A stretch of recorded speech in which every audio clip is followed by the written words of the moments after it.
Ya, pemirsa, kembali di iNews Siang, pasangan suami istri asal Bogor, Jawa Barat ditangkap polisi karena menjual sertifikat vaksin palsu. Walau harganya mencapai Rp300.000, namun banyak peminatnya.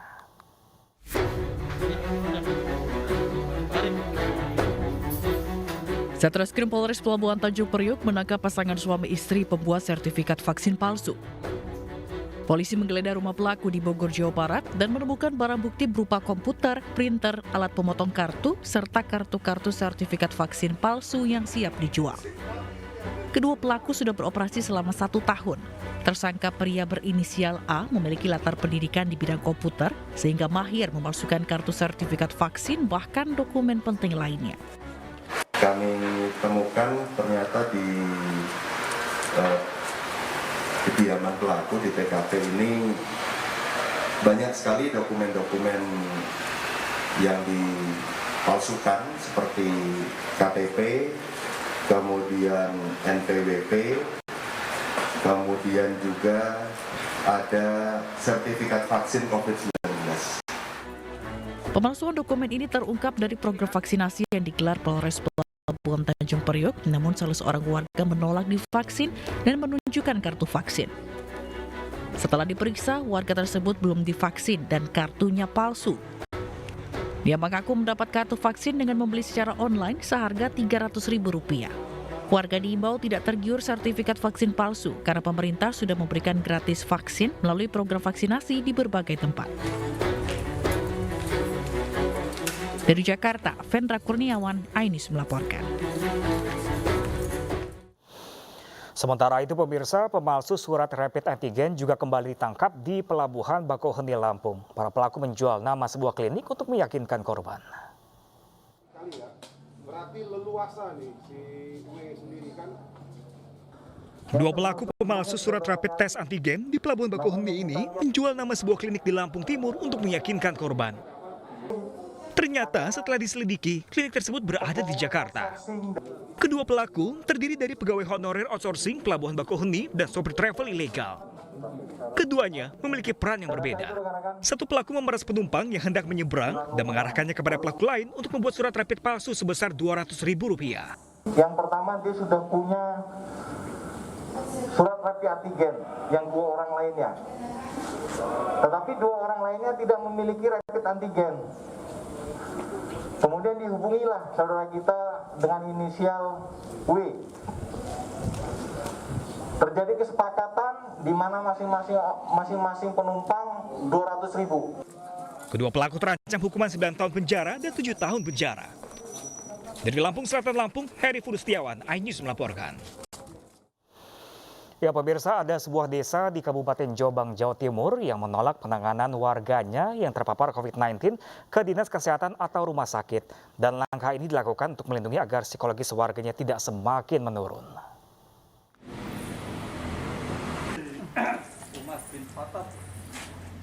Banyaknya warga yang meninggal dunia akibat COVID-19 di rumah sakit membuat pemerintah Desa Banjarsari di Kecamatan Bandar Kedung Mulyo, Jombang, Jawa Timur menolak menyerahkan warganya untuk diisolasi oleh Dinas Kesehatan.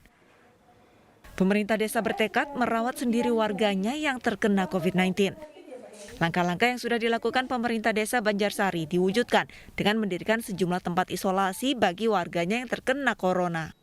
Sedangkan bagi warga yang isolasi mandiri di rumahnya, pemerintah desa menjamin akan memenuhi seluruh kebutuhan hidup dan perawatannya hingga sembuh. Pemerintah desa telah menyiapkan warganya yang menjadi dokter, perawat, dan bidan sebagai tenaga medis.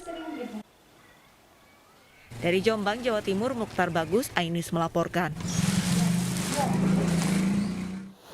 Ya, pemirsa, salah satu alasan warga tidak mau diisolasi di lokasi yang disediakan oleh pemerintah adalah kondisi psikologis. Dan kita akan membahasnya bersama dengan Kepala Desa Banjarsari Jombang, yaitu ada Bapak Basyarudin. Halo, selamat siang Pak Basyarudin. Selamat siang, Assalamualaikum. Waalaikumsalam warahmatullahi wabarakatuh. Pak Basyarudin, sebenarnya apa alasan warga tidak mau diisolasi atau dirawat di RS setempat, Pak Basya? Satu yang menjadi alasan warga untuk tidak bersedia dirawat di rumah sakit, ini memang secara psikologis ini ada semacam ketakutan dan juga kepanikan dan juga terkait dengan penanganan daripada rumah sakit yang tidak sesuai dengan harapan orang-orang yang dalam kondisi sakit. Tuh. Pak Basya, tadi infonya sebelum ketika break kita sempat ngobrol, katanya dari Pak Basya sebelumnya ada saat PPKM ini ada 5 orang di desa Bapak yang terkena terpapar COVID-19 lalu dirawat di RSUD dan 2 orang dipaksa untuk kembali isolasi mandiri di rumah. Alasannya kenapa, Pak? Satu, memang dari 2 pasien yang memang pulang paksa, ini memang beberapa kali menghubungi pemerintahan desa untuk bagaimana membantu untuk pulang paksa karena mereka itu tidak pas dengan pelayanan yang dilakukan oleh rumah sakit.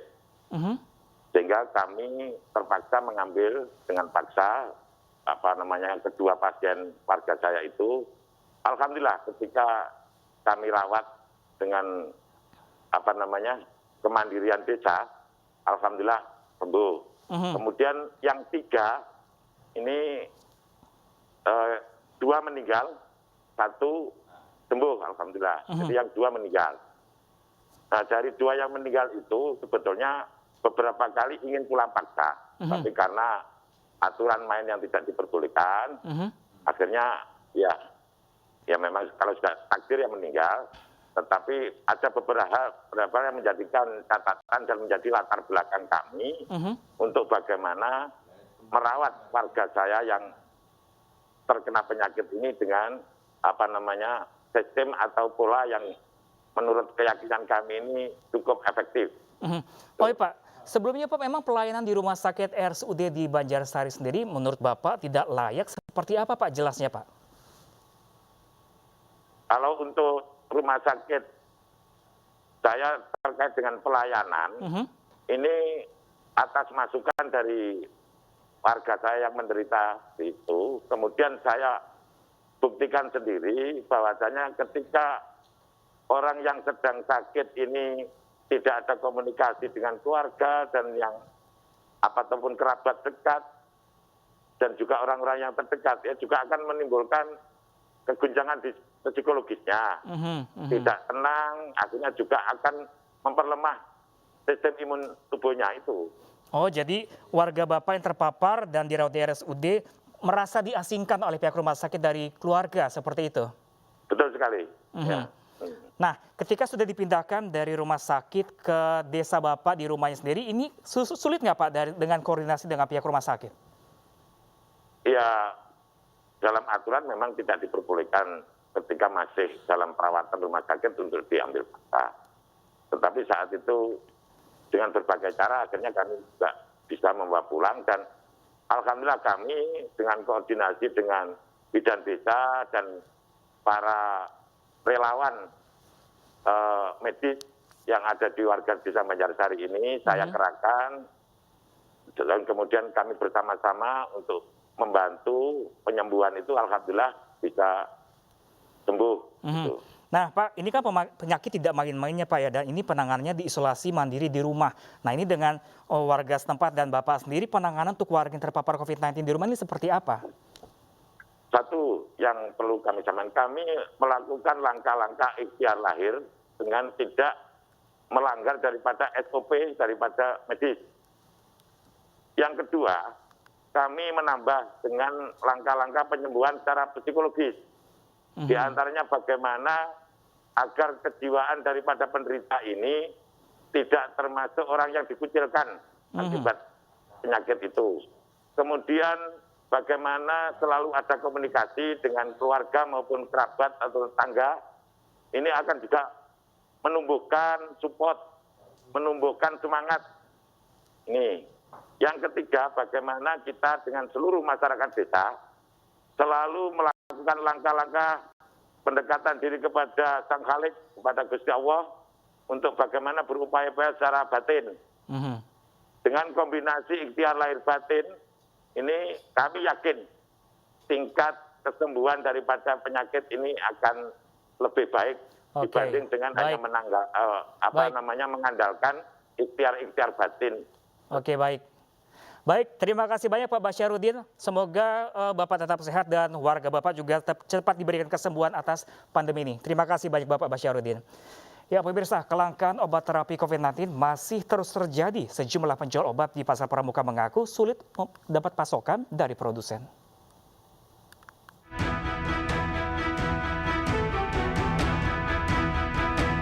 Mas, obat nyari vitamin yang belum dapat saya ini oseltamivir nggak ada, kosong. Ini azithromycin. Belum satu pekan saat Presiden Jokowi kesulitan menemukan obat terapi COVID di pasaran, kelangkaan serupa masih terjadi di Pasar Pramuka, Jakarta. Sejumlah obat terapi antivirus seperti oseltamivir, favipiravir, dan azithromycin menghilang dari peredaran. Lebih dari 5 toko penjual obat di Pasar Pramuka mengaku tidak memiliki obat-obatan tersebut. Oseltamivir, favipiravir, nggak ada sembuh. Azithromycin nggak ada juga. Vitamin? Penyelidik 1000 ada, penyelidik 1000 ada. Berapa duit? 85. Tidak hanya langka, harga obat terapi COVID dan vitamin juga mulai melonjak dari biasanya. Ini kosong semua ini. Oseltamivir, favipiravir. Ini ada Nggak ada semua berarti. ini 650.000. Aduh, Ini obat paten nggak ada generiknya. 650.000 berapa isinya? 10 biji. Panadril ada? Buset dah, Panadril 650.000. Hanya favipiravir adanya ya? Yang lainnya nggak ada. Aduh, Ini ada cuma berapa biji doang, nggak banyak. tapi harganya ya kebangetan ya? Ini 15.000. Satu. Ini 15.000 satu. Yang ini nggak ada. Pedagang mengaku sejak 1 bulan terakhir tidak ada pasokan obat terapi maupun multivitamin dari pihak distributor. Ya pemirsa, jemput warga isoman, kepala desa dan Satgas COVID-19 terlibat keributan. Informasi selengkapnya sesaat lagi pemirsa, tetaplah bersama kami di Ainews Siang.